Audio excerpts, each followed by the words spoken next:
Hello, and welcome to Depth Perception. We discuss movies and dive into how films direct the way we experience them. We create a perception of sound, a perception of sight, with a dimension of mind. We move into a land of both shadow and substance, of themes and ideas. I'm here with the usual suspects. K-Max Christoph, what's up, baby? Tin Man. Tin Men? 10 men today. This Season 3 curriculum was made months ago. Summer 2025. Insane timing, once again, with current world events, and I can only hope these conflicts can reach a fast and merciful conclusion. We do not aim for a political discussion today. Instead, we will continue within the confines of our discussion so far on the importance of human interaction. In our estrangement episode, I asked if we were allowed to estrange based on core beliefs and values that we hold, and how aggressive people treat that estrangement. We get the epitome of it in war. So this episode is brought to you by the word war. Any words from you guys before we get into the topics? About war? War. Just don't know what it's good for? Absolutely. Say it again. You want to get sued? I know, right? Want to get nuts? Let's get nuts. I'm curious to see where this discussion goes. I'll say that. Me too. That's where I'm. That's right where I'm at right now, because when I think of war in movies, I'm thrilled because I tell everybody when I'm teaching, like right now in global, we're getting to World War I. And I tell them, I said, it really gets interesting now. I said, I really love my job right now. I said, but I want to be real careful to say that we're discussing something that hundreds of thousands of lives lost, right. And just really, you see the worst. Sometimes you see the worst of humanity when it comes to war. And I said, so I just want to be real careful with that when I say I'm excited to talk about World War I and World War II, Vietnam and Korea. You know what I mean? So I'm curious to see, because then I feel the same way as teaching as I do about movies, and I use movies a lot when I'm teaching to supplement what we're learning, just to kind of give them a visual, and I get excited because I like that kind of movie. Like Saving Forever. I mean, we're getting titles or whatever, but man, I love those movies. Love them. They're probably some of my favorites. Yeah. And so it's a weird feeling of I'm excited about it, but I'm like I got to try to temper it so I don't look like a freaking sociopath.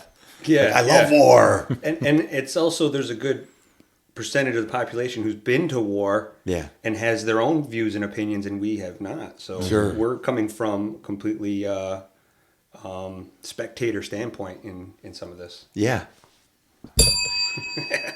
We're going to talk about our most impactful war movies. I'm going to ask you guys if war movies do more to glorify or condemn.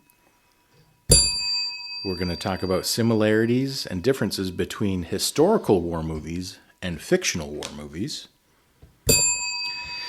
And we're going to get into the dichotomy of war in relation to our discussion on human interaction.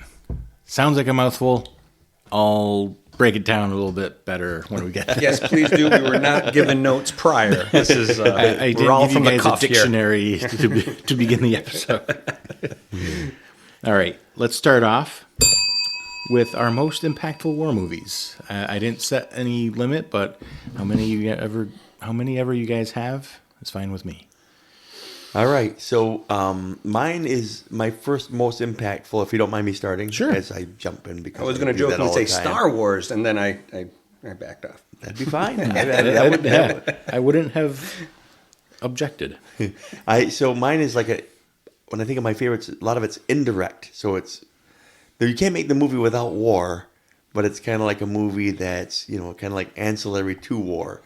But it very much is Schindler's List, just because it's one of my favorites, and it embodies so many dynamics of war, but like the human human, like the civilian atrocities that can happen with war, and the power shifts that can happen with war, and the powerlessness of those who are not even at war sometimes, like the effects of war, you know.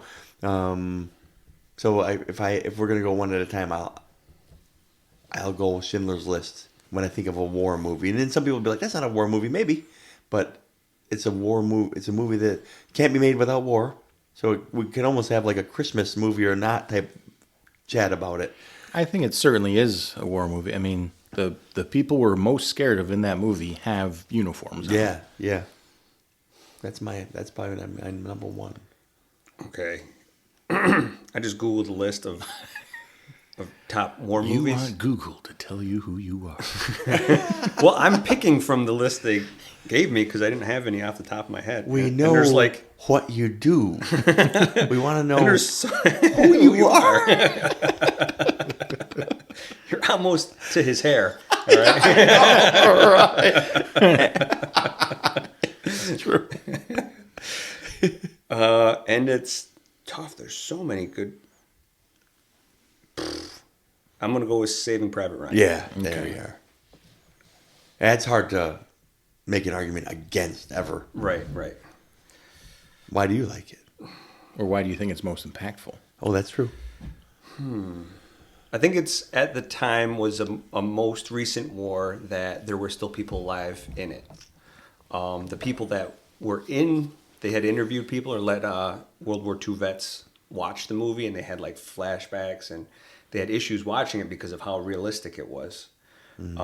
It's well acted. It's I don't know. It's I don't know. Most impactful because it was such a well done, well received big movie that enough people saw it and realized what happened not that long ago. Mm-hmm.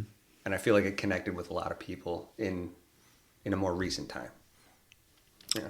I think it did a good job of bringing it home, of not just showing you the action, Right. but, you know, at the end, they're in the cemetery and there's just thousands of Those graves white and crosses, you know, and, you know, this one guy is coming back with these memories in the sea of all these other soldiers, you know. Yeah. Yep. Yeah.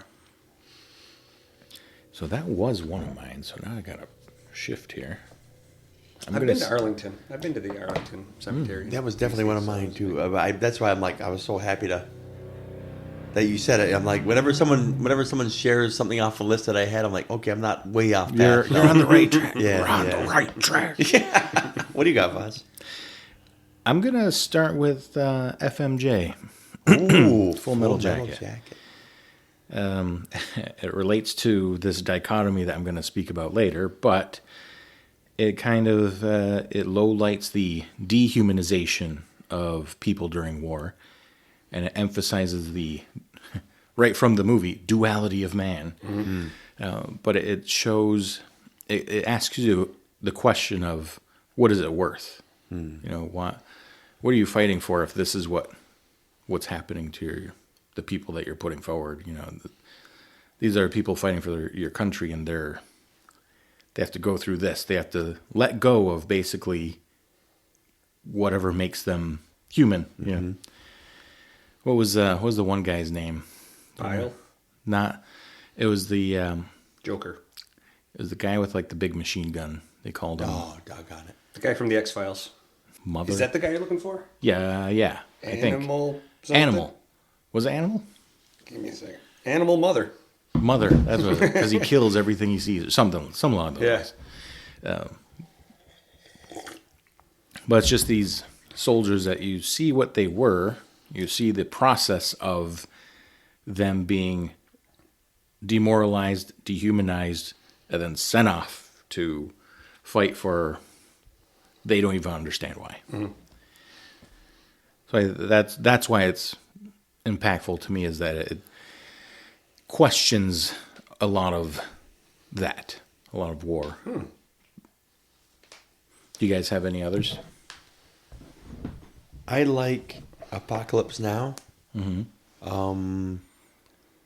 Like how just absolutely depraved war is. Like just shows I've only seen it twice.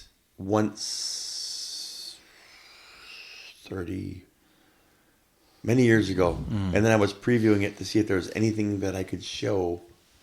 And I just thought, this is just so real. There's not much I can show in a high school, and it made me feel like, because like Dad and a lot of other guys, Bob Gansworth and a lot of other guys, Chum, were in Vietnam, and I think to get any of them to talk even a sentence about it is impossible. For good reason. You know what I mean? And no matter how removed you were from combat or whether you were right in the middle of it, they're very, most war veterans, like a lot of people that actually seen combat are guarded about things. And then Apocalypse Now is the closest that watching it felt like to what would scare these grown men away from ever even bringing it up or talking about it. I don't know if that makes sense at all, but that the movie, when I watched it, made me feel like I was almost like watching it through my fingers, like a horror movie. It was just so, like the depravity of war. Just like, I remember the story that your grandpa used to tell me about being a tank commander in Korea, and it just like having to mow down a kid that had a grenade that was going to throw it into the tanks. And the commanding officer said, here's what you need to do. And I remember, he was my Sunday school teacher, and like just being broken telling that story 40 years later. Mm-hmm. And so, Apocalypse Now hit me to where watching it made me feel almost sick to my stomach, because I felt for those guys that have actually had to see that kind of combat and see the depravity of war. I mean, we are so, I want to say, lucky, fortunate, blessed to not have seen that in our time. And you have people who have seen that and have to carry that the rest of their life. So Apocalypse Now made me feel that. And it felt gross. Mm-hmm. That's how soft I am. It made me feel just gross. I was like almost sick to my stomach watching it. Not from like the brutality of it, but just the depravity of it. Like, human life, you're reduced to a killing machine. You're reduced to, you have to suspend all societal norms that you had in society, because the mission is the mission, and war does that. All right. I got one more, and I'm going to go on the opposite end of it. It's Tears of the Sun. Oh. So it's Bruce Willis, kind of like a little special forces unit that's dispatched out to Africa to go pick up I think she's an American that's working as a like humanitarian aid in the middle of like a warlord conflict. And so they all decide to help all the villagers that she's been protecting to move across the border so that they can survive, or scoop her up and bounce. And they decide to stay. And that means having to usher this large group of people across a border with an army that's chasing them. And so it's like very high odds they could die. It's not the mission that they signed up for, but they think they're doing what's best and what's right. And so they put themselves at risk to save all these people. And, some of them do die. A lot of them get shot, and they like are finally getting across the border, and they're all shot up trying to get everyone saved across. And I thought that was a cool movie. It's a really interesting movie. It's one of those, like, these guys are hardened soldiers, and they're going against their rules to do the right thing that's kind of outside their comfort, outside of, what command is telling them, kind of thing. And I think that was a good... It's not glorifying war, but it's giving your heroes, the heroic moments that they earned in that type of situation. And I think that's good to go on the opposite end, So that's a cool one. I'll swing the pendulum back here. Maybe in a different direction, actually. I've got Starship Troopers. Ooh. So, always remember, I liked the movie. I could see the satirical take on it, on war. And I feel like everyone just saw it as like a outrageous space Space spider. action. Yeah. And then I got to college, and one of my professors said that was his favorite movie, Starship Troopers. I was like, hey, I'm not alone in this world. But yeah, it's the satire on like propaganda, and because it translates it to a fight on bugs, it clearly shows how sometimes ridiculously transparent political influence has on human life and on global conflict, in this case, interstellar conflict. So that's why I had it as impactful, is because you can have heroes during war, but I feel like Starship Troopers kind of goes above that and shows you, well, here's what those heroes are doing for these people, these other powers, we'll say, and the ways they do it with the vignettes of, I'm doing my part, Yeah. and like how it uses, I mean, I think it's ahead of its time because it shows like what you could describe as social media. Like, would you like to know more? And you click on this thing, click on this link, and it shows you another vignette and another news broadcast of, oh, the bugs hurled another asteroid towards Earth. And it's like, did they now? Yeah. The bugs did, huh? Mm-hmm. So I'd love to watch it again. It's probably been about, 5-7 years since I watched it. But each time I watch it, it's like, it's still refreshing to see that take on global conflict. Mm-hmm. That's one that the first time I watched it, I thought it was just a fun action, like sci-fi movie. Then I watched it like a couple years later, and I'm like, that's kind of weird. Like I remember thinking, like, took these weird notes. I'm like, did I just think it was a quirky thing that they were doing? And then I saw a little thing where someone had been like, you notice they're wearing SS type uniforms? I'm like, they are wearing like it like got to the point where like I would talk to people about it, and they're like, "Oh, that's just war propaganda." I'm like, "No, it's making fun of war propaganda." Yeah. No, they did this. I'm like, "Yeah, can't you see how ridiculous it is?" Vorhagen. What's the? I think it's Vorhagen. And all of his movies have like that kind of vibe to them. All of them have like some weird over the top satirical twist on them. Like RoboCop. I think his was RoboCop even. And they're like, yeah, he hasn't done one that isn't type of that doesn't have some type of allegory to the story like every time. You guys have any other? I have one. I like war movies, but I have one that I think I picked for a distinctly different reason. I picked Troy. And then not for, there's reasons that you could talk about Hector and Achilles, and you talk about Priam, but I think of Agamemnon. And when I think of war, like in a context, if there's a podcast where I can talk about war and talk a little Rage Against the Machine for a second, if I might, it was like, in System of a Down mentality about war. It's like, why don't presidents go to war? Why do they always send the poor? I think of Agamemnon. He could give a darn about his citizens. He wants glory for himself. And so I like the commentary that a movie like, I don't think it's trying to, and that's what makes it great. If I feel like I'm being preached at, I sometimes resist it. But Troy does it in a way that's like, yeah, we got this jackass playing Agamemnon, and we don't like him because he's selfish and he's self-serving, and he only wants this war for glory for himself. In fact, he doesn't like Achilles being so good because he's getting the glory and he's stealing the glory from the war. So like, I think that idea. So it talks about like war. Like sometimes the people who start the war, they don't have skin in the game really. They just have gain to make for themselves, selfish gain.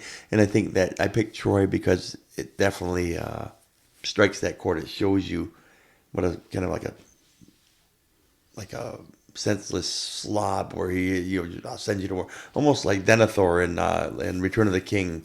Go attack him anyway, and he's sitting there having his feast as they're dying, and I just feel like there's a real real. I don't want to say current event stuff, but it's like your kids aren't going to war. You know what I mean? It's like this is it. This is a big thing here, and it's easy for you to count the cost because you're not paying it. And so Troy kind of talks about that a little bit without being preachy. And also, because that was Brian Cox, right? Yeah. Yep. Wasn't there something that happened? He's like, oh, they breached the whatever. Like, all right, let's charge. You know, like there was wasn't there like an agreement or something that he used to his advantage to allow him to actually go and attack instead? That's right. You Yep. know? Just selfish.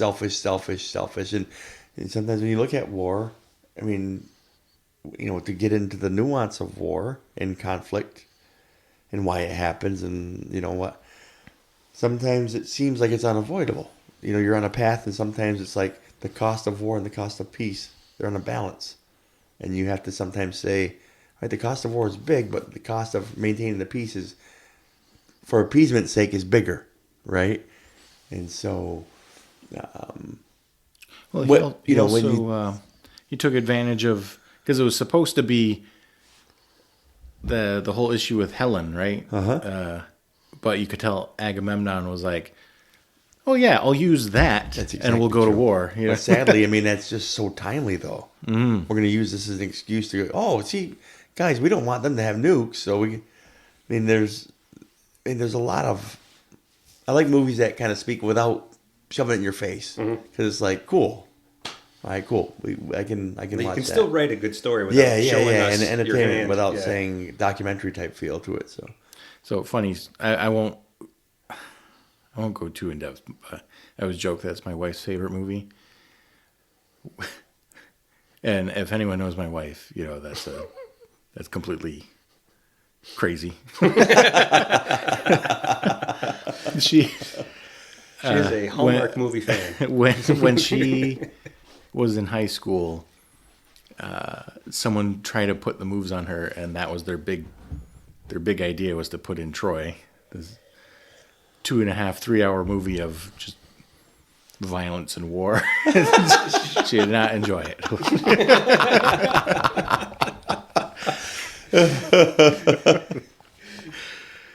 So I'm only going to add one more, and it's not even one that I'm going to go in depth with because I'm still gathering the courage, I guess, the fortitude to watch this one because I know how heavy it is. Grave of the Fireflies. So it's an animated movie, I think from 1988. I know it is like a staple of like the lasting effects of war and human nature, really, and society and stuff like that. And so I wanted to give it a shout out, but I have yet to dive into that movie. So I couldn't not bring that up. But Tin Man, do you have any others? I got like a couple honorable mentions. I'll just throw out there. The Patriot. Oh, yeah, I like that. Because I didn't really see any American Revolution movies, and then it was like a kind of a big one that was really fun and interesting. I think it's an awesome movie. It's a great movie. Braveheart, 2 Mel Gibsons in a row. Right. The Brits hate yes, they the Patriot. They hate the Patriot. But one that I'll toss in there is Gone with the Wind. Oh. Yes. Wow, that's a nice it's one. A Civil War era, and it's I believe it is an old wooden ship from the Civil War era. but it's just it's a woman growing up and then having a husband and kids and then having to deal with life before, during, and after the Civil War. And so that's kind of a neat take where it's someone from the South and then the repercussions of war happening kind of around her, not necessarily her in battle. There isn't a whole lot of scenes with there's actual fighting going on, but it's like kind of the landscape of the country and then their take on it afterwards. I feel like so many movies around that time, war was just in the background of all those movies.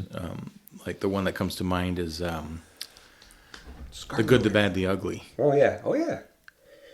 because it's a Western, then like halfway through, they're like on like a battlefield, or like that's going on in the background. And I was like, wait, what is this? Yeah. But That's a good one. But it was always like, oh, so and so's off fighting, and we're trying to take care of the home. Like that always seemed like around that time, that type of movie. Dances with Wolves, same thing. He was a Civil War soldier that was stationed in an outpost that had native nations around it, and was just keeping journals of his daily life. So that one's another one. I want to go back and watch that again too. That's such a good movie, but I watched it when I was younger. When I was a lot younger. I'd like to rewatch that one too. Yeah. When I was in college, we had there's a native guy that came to like one of our colloquium classes. So there's a auditorium of maybe 150 students in there, and so just this aura about him is like you could tell he was used to being the only native in any given academic room. So he's talking with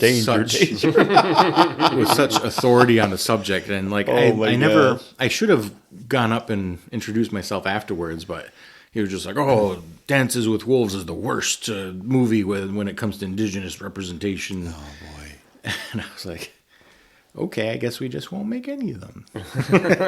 I mean, we won't be in any movies. Is that man? Right? We could have a whole freaking episode on that guy, or a two-parter episode with 3 movies attached to it. Oh my gosh! But that's another season altogether. Yes. All right, let's hit that ding, and also hit the bell. All right. Do war movies do more to glorify or condemn? Do you guys want an initial stab at this, or do you want me to... I'll stab at it right now. Okay. I'll say glorify. Okay. I'll say glorify because it's more appealing, more interesting to most people, less depressing. I feel like it's hard to make a condemning movie that draws a lot of people in, that gets you, riled up. But I feel like a glorifying one, it's a little easier. It's a little easier to get behind. I feel like you can reach a wider audience, and you can dumb it down where it's more palatable. But sometimes a condemning movie could be a little harder to you'd have to tell a better story, or there's more nuance to it. I think I feel that. I think I agree with that. Not that it's impossible or a bad movie, but you'd have to tell a different, more intricate story to condemn it, and yet keep it interesting and appealing to your audience. You know what it feels like to me? It feels like when Vaz brought up the topic of vengeance, or you know what I mean, or justice. Right. Like what sells more? What appeals? I'm like, oh, that's an easy one. Vengeance. You know what I mean? That right. Justice. Yeah, it's a court. You're watching, Law and Order. Vengeance is like you're watching Unforgiven. Right. That's what it feels like to me. There's a vacuum, and I can instantly fill it with this blood. Yeah, right. Seriously. So, so you mentioned Saving Private Ryan as one of your more impactful movies. With the glorification, do you see that in Saving Private Ryan, and does it outweigh any condemning? Well, the thing is, it does condemn. I don't know if it would outweigh.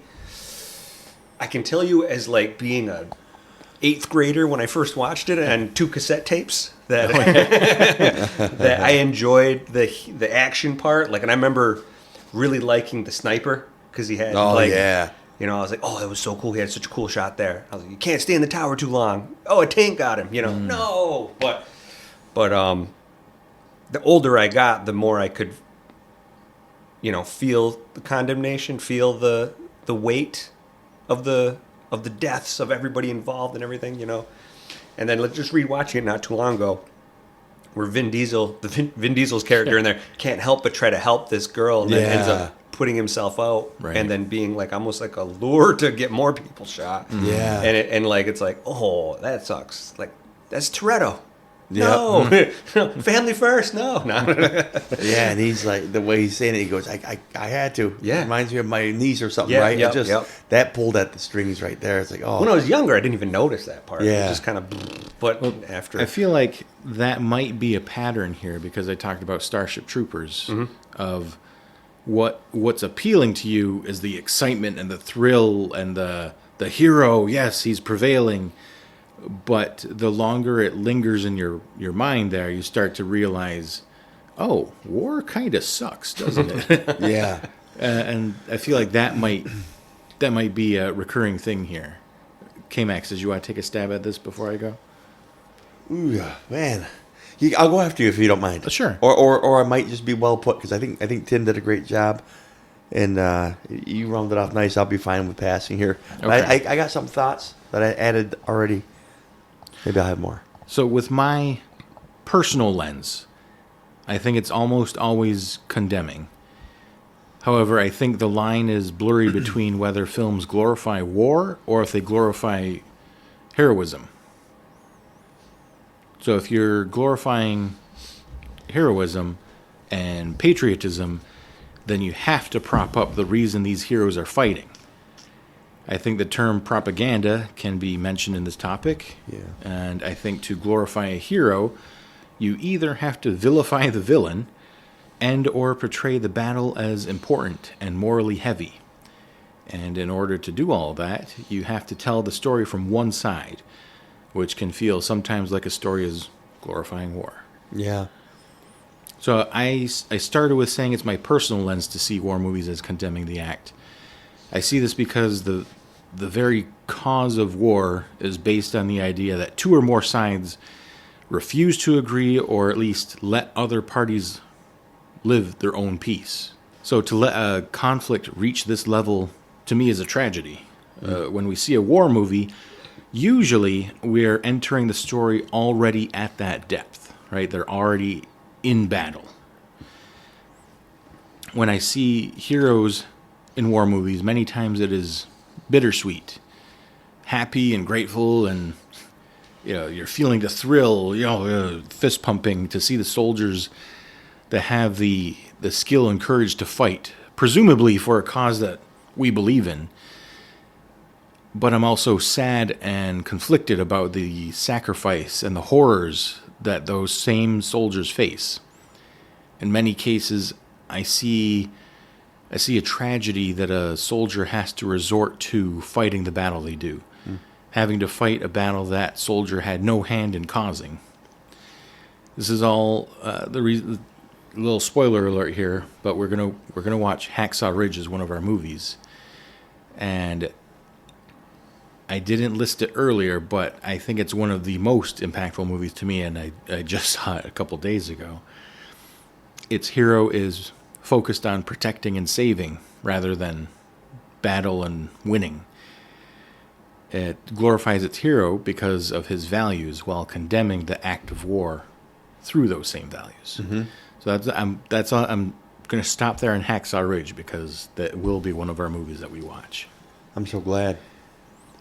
That's a good one. Yeah. And I think there is a... Well, before I go on, K-Max, are anything to add onto those thoughts? I don't know if it's adding, it's just kind of maybe supplementing or filling in a couple nooks and crannies between the two of you. Crooked fannies.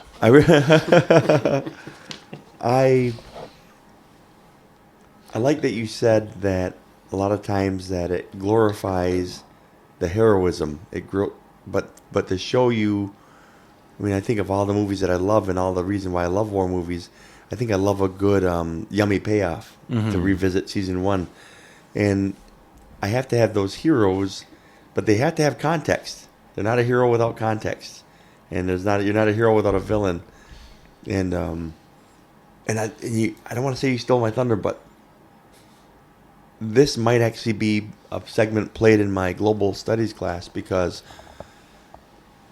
when I teach about propaganda, it's a full lesson about propaganda, and what a machine it was and is. Let's make no mistake, is to get people to really be mad at a common enemy really rally the troops and support. For crying out loud, I need Congress to approve this. I need everybody to hate this group. And you look at how something, I mean, you can study history since 1500 and see every Western country that has power has lied at some point to go to war for their political gain. You look at Prussia, you can look at Belgium, you can look at Great Britain, France, Spain. You can look at America certainly, and you can say they had to activate their war machine, their media war machine, to get people on board to say, "Oh, look at this." Then you have pictures of the gorilla with the German helmet on, saying he's coming for everything about the German soldiers coming for everything that's ours. Propaganda, when you say glorifying war, sometimes you glorify the hero so that you can glorify the war. It's like the cause of war. It's like, here's our hero. Look at our hero. Do you want to buy war bonds to support him, or are you going to send them out without weapons? Mm-hmm. Yeah. Buy war bonds. Pitch and everybody does their part. And all of a sudden, Yeah, right. Yeah, and then like a bunch of kids stepping on bugs in the driveway. Right, that's right. And then everybody, yeah, let's go, because so it's like, to get people to buy into the cause, powerful people who probably won't go to war design all of this to get everybody in a crescendo to go. And sometimes you got to glorify it. Like, think about the people that went to World War I. They thought it was going to be a quick war. They were signing up. British folks were signing up to go. They couldn't wait to go across the channel to go to war because they thought it was going to be a quick and get in and get out and get the girl. War sometimes can be like that, but very often isn't. I wonder if they. I'm sorry. No, it's all right. I was wondering if if it considered glorifying war if they make your enemy not human. Like vilify the villain. Yeah.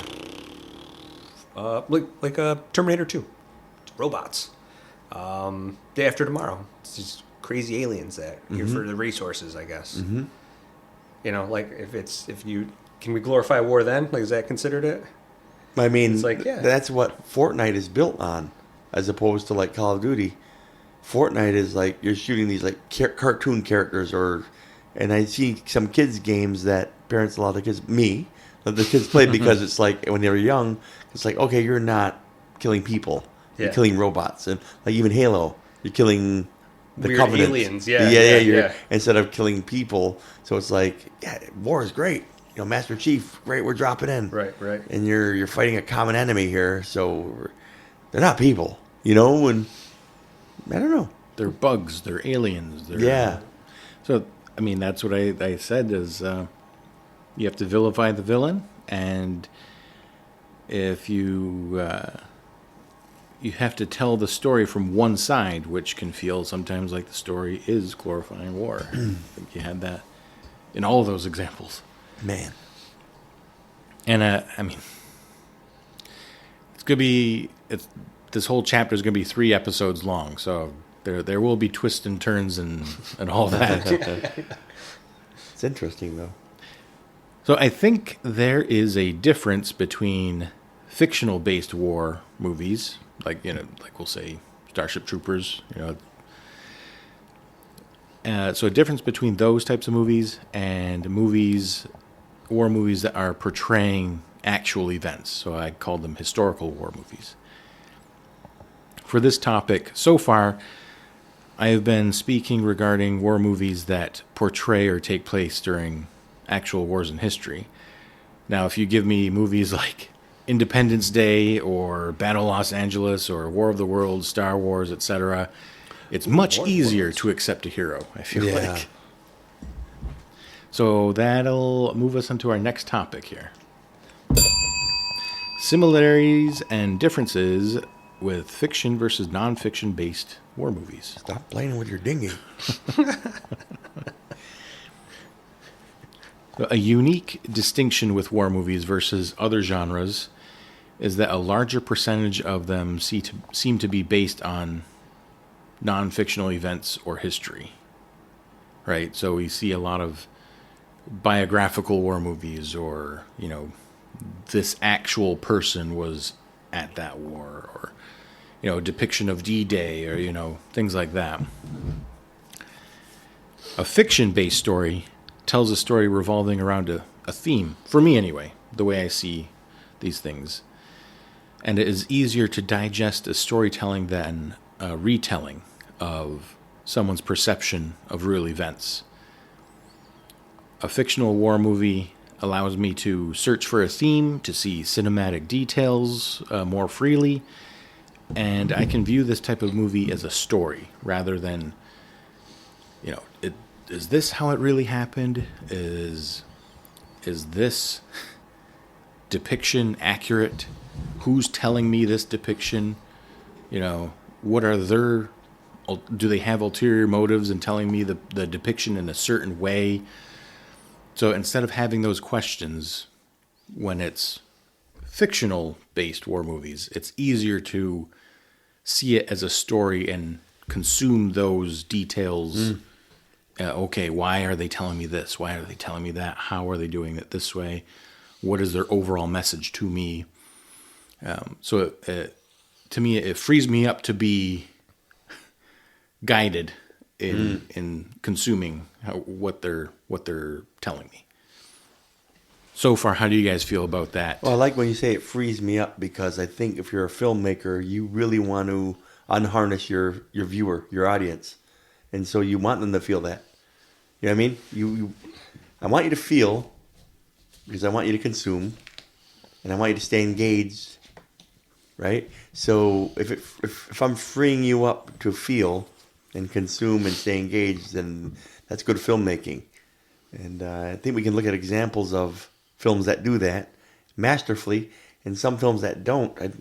It's funny that when you mentioned like the Stanley Kubrick, the Full Metal Jacket, I'm like, I feel like he doesn't do that on purpose. He wants you to feel all the yuck too. It's definitely not a comfortable watch. So it was funny that you said that, and I agree with you wholeheartedly. Then you have one of your examples of a filmmaker who did that to put you at this ease. You know what I mean? It's like he didn't want you to be comfortable. Right. So like if that same story was against aliens or bugs, it would be a lot easier to accept what the storyteller is telling you. But because this is based on Vietnam, now it's giving you a little bit of yuck. Like, oh, soldiers went through this? I really hope that the listeners follow that real good, because I think that puts that makes it pretty clear. You know what I mean? Like Kubrick's intention. It's almost like I want you to feel, almost like Skinamarink. I'm going to make you feel this way because this is how they felt. That level of dis-ease. What are your thoughts, Tin Man, so far? Yeah, I agree. I like it. I concur. I got nothing. Go ahead. There's a different mindset I get when I know a movie is based on a real war or battle or like a real person. I'm a little on edge, apprehensive to accept that what I see is truth.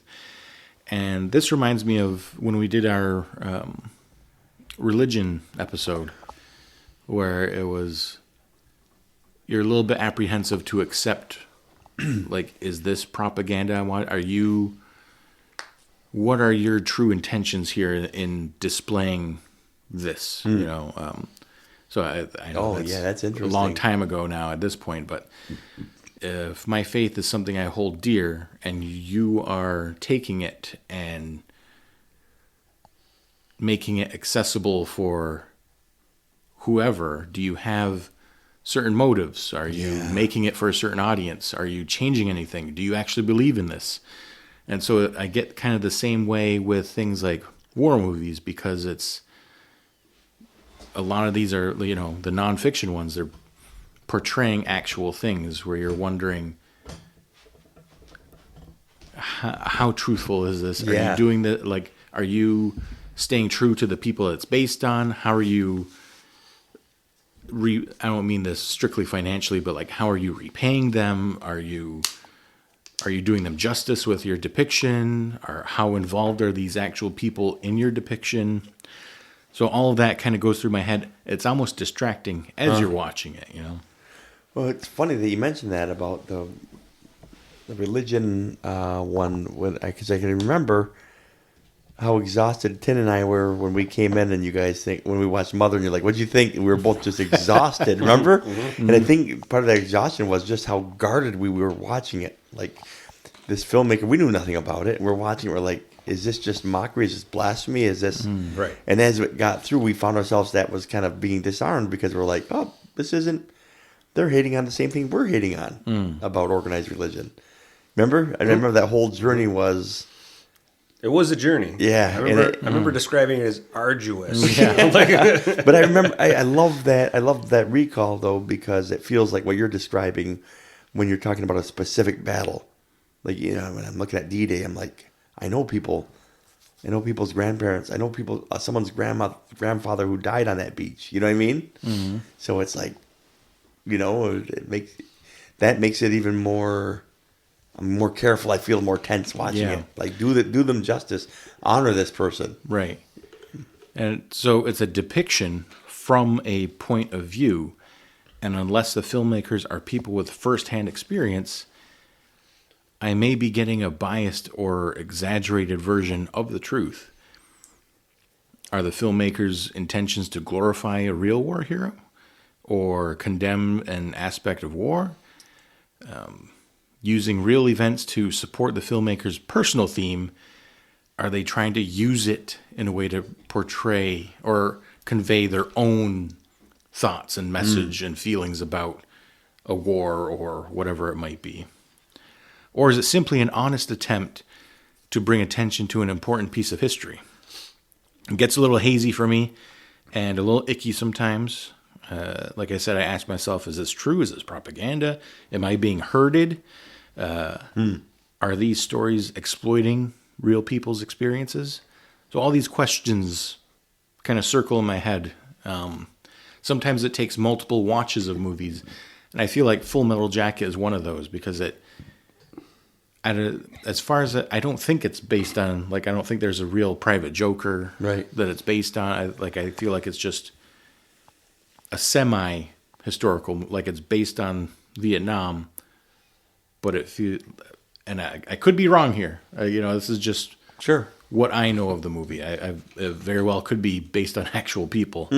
But from what I gather or what I see is based on Vietnam.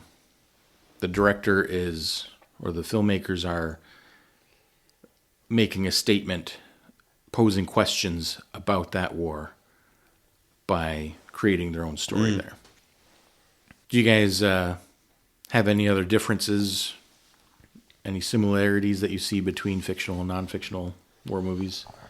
Well, it's funny Or because based on, I'm going to go. non-fiction. I'll go back to the Patriot, one of Tin's movies, and how the reaction of folks is, and how good it is, and how we feel in watching it around.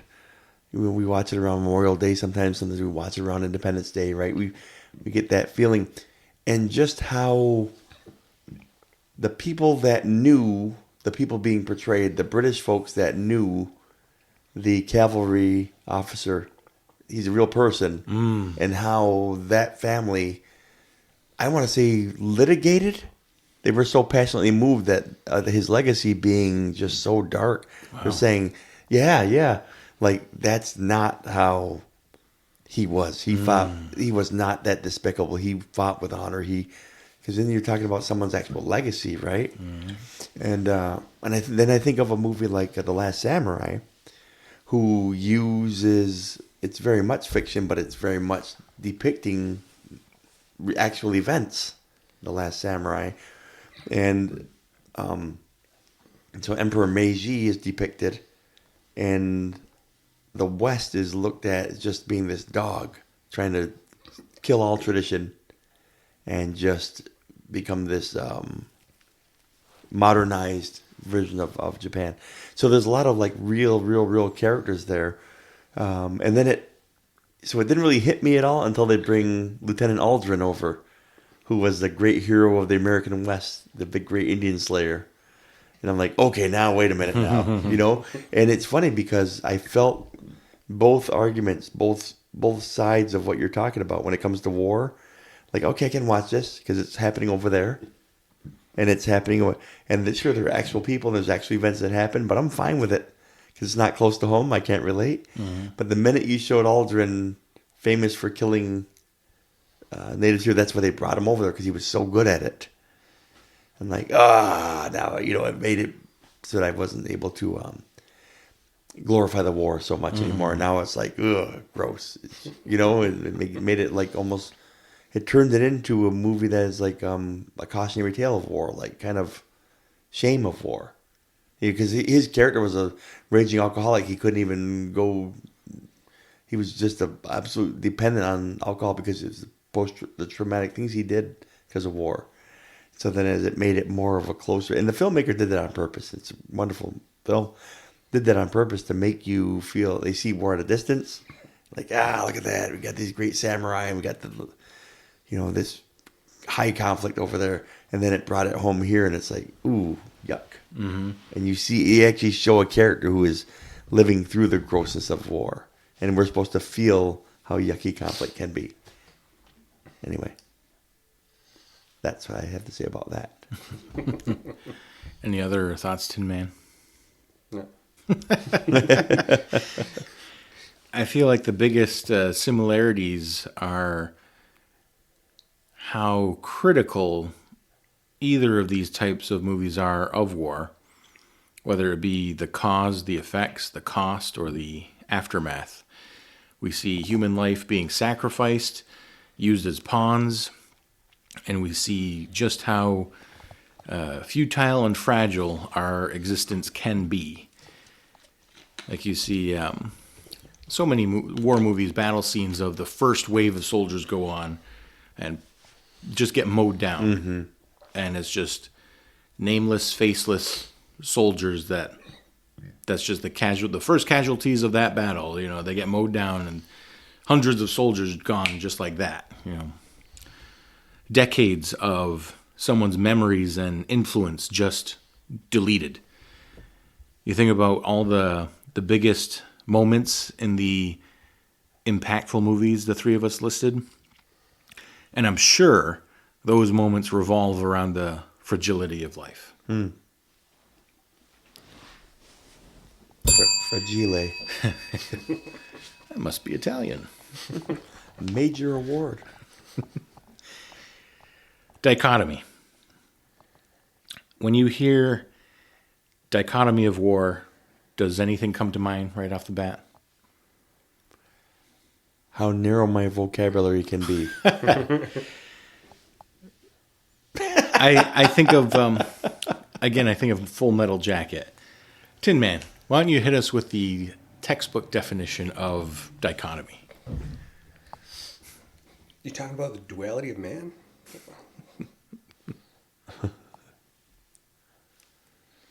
Gotta give them something to do here. Yeah. A dichotomy is a sharp division or contrast between two entirely different, often opposing things, such as good versus evil, theory versus practice, and it also represents a splitting in two of concepts into mutually exclusive and jointly exhaustive categories, such as true, false, binary, black and white. Or war and peace. Born to kill. So I think of Full Metal Jacket on the helmet, right? Mm-hmm. The Joker has the peace symbol on his helmet next to the phrase, born to kill. He even has a conversation with the commanding officer about the conflicting symbols. The contradictory nature of war, fight for peace, dehumanize soldiers to preserve morality. I think war movies serve to provide that distinguishment, seemingly asking what the cost is, which almost always contradicts the state of war. However, if conflict has gotten to the point of war, protecting yourself, your nation, your family, and your culture becomes a necessity. So far, we have a little bit more, I guess, understanding of where I'm heading with this idea. Sure, I like what you said with count the cost. It's like the balance. Like, is the cost of war or the cost of peace more? And that phrase, count the costs, it's making more sense now when it comes to war, you know. But I always say, who's counting, and who gets to count for me? That's a part of a war that I've always struggled with. Is, you know, we're battling. You know, let's say we're at war, and it's like a war that I didn't decide on. You know what I mean? It's like my kids didn't decide on my military age draft ready heart of my life. You know what I mean? There's something to be said for sovereignty, though. That said, you know, who counts the cost? Like, do they ask mothers of war-aged children if it's worth going to war for? Or do wealthy people whose kids will never go to war get to decide and count the costs? Because they're not counting their costs. And so, you know, when you talk about the dichotomy of war, it's like, man, the people that decide it, you know, it's not like medieval days where the king leads the battle into war. Man, you know, if I had that kind of leadership, man, I'd go myself. You get on a horse and sharpen up your stuff and go. And you wouldn't even hesitate with it. But then you think of war movies. Yeah. Anyway, I get right down these paths because, you know, we're living in times that are unique, I think. It's a timely episode. Yes. Like I said, we're trying to tiptoe around. This curriculum is one that I made last summer, and we had some things along the way that just seemed to get timely. Yeah. So this is one of them. The topic of war may seem drastic when it comes to some of the other topics we've discussed so far, but I think it's an extreme of some of these topics and conceptually quite similar. Specifically, I know us three value and sometimes prefer our solace and our time alone, but overall, I know that we three serve the public and interact with people every day. And in our hearts, we must love to do that. Otherwise, we would have chosen fields outside of law enforcement, education, and healthcare. When we think isolation, yeah, that was a previous chapter. When we think of isolation in terms of punishment, is it isolating to teach you a lesson in getting along with others? With solace, again, similar idea. We need time alone as a break so we can return to being with others. So far, when I talk dichotomy, it kind of sounds reminiscent of war to me. Conflict of ideals to return to peace. Something that I have different views on depending on if I'm looking at a macro level or a micro level. Oh. We have grief, which can be a lifelong concern with war, not only with the soldiers involved that come home with PTSD, but the families of soldiers that don't come home at all. We had this idea of facing the pain to feel less pain. K-Max, a big phrase you've had this season is lean into the conflict, right? So again, war versus peace, leaning into the conflict to get resolution. A lot of opposing ideas clashing with each other to find a middle ground here, right? Yeah. When we talk about movies like Planes, Trains, and Automobiles, or Big Hero 6, or even Sleeping with Other People, there was dichotomy of belonging and tribulation. Characters fitting better together because of a shared adversity, either with or against those people. I brought up in our estrangement episode as well the idea of how aggressive someone is in their estrangement. Are we allowed to estrange solely based on difference in opinion? And how hard are we allowed to do so? K-Max, you gave the example at the laundromat. I won't revisit the specifics there. But if you were less respectful in that potential conflict, the situation could have turned into a big conflict. Mm-hmm. Oh, yeah. And a conflict that it was about something that you weren't even originally directly a part of. Originally or ancillary. So I want to hear from you guys. How do you feel about the dichotomy of war and peace, of isolation and unity, of grief and acceptance, understanding and invasion? You know, we talked about with friendship, knowing when that distance needs to be made or closed in on. The idea of belonging and tribulation, of individual and society. So I know I've talked quite a bit here, but do you guys have any thoughts here about any of that?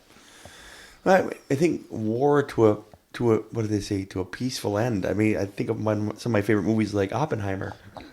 The moral question in that entire film is the idea of, you know, I love the way it's presented, and I love this conversation because of that movie. The big thing is do we take our brightest and best minds in the world to create a weapon so deadly that it can prevent the war from continuing? The threat of it could keep the war from continuing. Because essentially, we live post-Cold War, and people might argue that the biggest threat to the humanity is nuclear war. And some people, on the other hand, might argue that the biggest thing that's preserved the peace since the Cold War is nuclear weapons. Because they know if you lean into that conflict at that level, you're pressing buttons and it's all over for everybody. So, like Oppenheimer entertained that question of the moral question of, you know, why did the president decide to do this? Well, he counted the costs and said that we want peace and we want it sooner rather than later. And it's going to cost us a lot more human lives to get peace later, rather than do this heinous, immoral, gross thing against civilians to make this huge statement of just overwhelming dominance to make it stop right now. I think that's a dichotomy right there, because it's like, are we going to engage this nastiness, the ultimate nasty of nastiness at the time, to get peace? Or are we going to hold back and just keep the general nastiness until we can earn peace? Because that's going to cost us a lot more. Us. I think it gets back to that moral question then. Who decides that? Who counts that cost? You know what I mean? Because there's a lot of civilians here that have a real problem with that. I like that you brought up Oppenheimer, because it's like, well, we're trying to preserve humanity here. And how are you going to do that? Well, I'm going to make a weapon that could kill all humanity. Mm-hmm. Okay. Hopefully it doesn't, though. Well, remember with Matt Damon and Oppenheimer, their exchange, he's like, what? He goes, there's a small percentage. He goes, well, what were you hoping for? He goes, 0. Yeah. That it wouldn't be just spontaneous combustion. Ignite the sky. Yeah, you can't stop the combustion. He looks at it and he says 0. It was kind of like, what did you want? Did you want a big weapon? Or Yeah. Man. Tin Man, what do you think? I mean, I know I've... A paragraph of a question? Yeah. What do you think, though, of that relationship, I guess, in war, of two opposing things? Like, again, all this violence to achieve peace. I don't know. I kind of feel like it's like the air pressure. Like, it comes in waves, it builds, then it releases. It builds, then it releases. It's how natural things are in the world, where there are going to be events that cause conflict and attention, and it's going to rise to suffering and pain, and then it'll balance out again. And I don't know, just kind of has like a natural flow to it. Like, that's how, like, the population, you can like map the population of the world based on conflicts. Like, oh, right here it drops because of the conflict, and then it stays steady for a little while. It drops again because of conflict, builds again, drops again. Like, it's kind of a natural order of how the world operates, it feels like. I'm glad that you brought up this idea of natural, because I wrote down on here that I think it's such a natural, inexplainable, universal thing for dichotomy to create a sense of peace, of homeostasis, needing two opposite ideas to balance each other out in human life. Each of our topics have lent themselves to this so far, it feels like. I mean, there's with global, we have an essay. New York State Regents has an enduring issues essay, and very often I tell the people, pick conflict, because that's an enduring issue. It's an issue that's happened in the past, that's happening now, and you can bet your booty it's going to happen in the future. And civilizations and governments, political people, human beings have tried at some point in different ways to stop it, to affect it, to change it, and to various degrees of success. That's an enduring issue. And we have them write a thematic essay about it, make a claim about it. Here's an example of conflict that we've seen in the past. Here's an example we're seeing now. Here's some, and it's really, really cool to hear you guys kind of express that about here. When as he was talking about it, I'm like, I'm going to record this for my students to hear of like the ebb and flow of it. And yet, there's always been a measure of this, and tends to be dealt with. And sometimes there's scars, and sometimes there's bigger scars, and sometimes it seems like that resolved itself pretty good. But you can bet it's going to be there again. Our kids are going to face it, and maybe our grandkids, if we're lucky, will face it instead of our kids. And if we're real lucky, maybe our great gang, like, put it off as long as you can. But what was the one movie? Was it Red Dawn? I think it was, where he said, two neighborhood bullies, sooner or later, they're going to fight. Yeah. You know, unless a bigger bully comes along. But there's two tough dogs in the neighborhood. At some point, they're going to probably fight. So for dominance, someone's going to have, there's going to be a thing that's, yeah, I took that. So what? Well, you can't take that. Yeah, I can. I can't believe you took that. You know what I mean? And it just leans and just corrals towards conflict. You know, and then you can ignore it. Probably going to get worse. You know? Or you can diplomatically talk about it and come to a resolution. Yes, option B. Option B, option B, option B. Because we're grown people with, you know, the Russians love their kids too. So I got to assume that. So that's it. But then option C is conflict. When you can't come to that understanding, you can't come to a reasonable end, you cannot diplomatically solve it, at some point, perhaps war does become inevitable. Costs counted, the cost of war is less than the cost of peace, then it happens. And again, I'm no one to say that. This is definitely through film or not through film, it's definitely a hard question. You know, when you talk about the dichotomy of war and film, it's super easy for me to, if it's fictional. But if it's non-fictional, man, it's impossible for me to say that character shouldn't have behaved that way. Or that's why I'm so glad we're doing Hacksaw Ridge. Like, how dare you feel that way? How dare the rest of us feel the other way? You know? Tin Man, did you mention the cyclical nature as a commercial for our entire season 2? How universal and cyclical human experience can be? Did I? I don't know. You sneaky son of a gun. That was masterful, Tin Man. Yes. You call me the master of transition.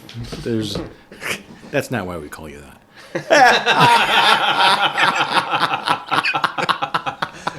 Please. Yes.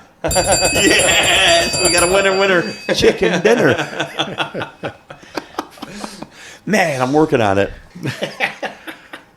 So, a relatively short episode today, but there are still questions to be asked and answered during the rest of this chapter here, because we have 2 movies coming up.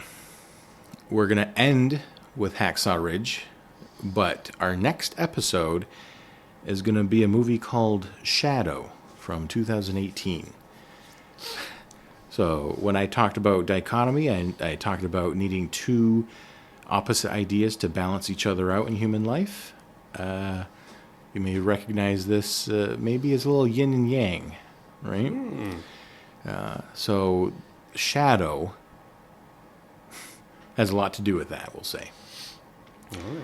And then Hacksaw Ridge will be our last movie to wrap up the thematic meat of season 3 here of the importance of human interaction. But we're still going to have like a standalone episode that we talk about what we've felt, what we've perceived, what we've learned through all these discussions this season. But we're also going to do a little Q&A. We're going to read some texts with some questions. Oh, yeah. So if any listeners have comments from previous episodes this season, season 3, any comments on movies, any questions, any suggestions, we're going to kind of open up the floor there a little bit, maybe even make some phone calls while on air. Yeah, it'd be a good time. And we're also going Be to interesting. encourage people to put in suggestions, because that won't be our last episode for this season. We're going to have one more episode after that is going to pick a random movie suggestion from a listener, and that's the movie that we're going to discuss. And Man, Tell them maybe- why we hate it. No, And someone please suggest teeth. please don't. And also, it would be cool if we could have them on the phone. But what if they got a suggestion and we dragged them in here and gave them a microphone and said, "All right, here's what if we did that? we're gonna pick the heck out of your movie. Your movie stinks." That's not what we're about. But today, that's what we're about. We're gentlemen until it's time not to be a gentleman. We went through human interaction. This is how important, this is how impactful we can be. Yes. That sounds like fun, man. And to do that, if we're personal folks, we can communicate to us. But if you're someone listening and you're thinking, how do I get a hold of you?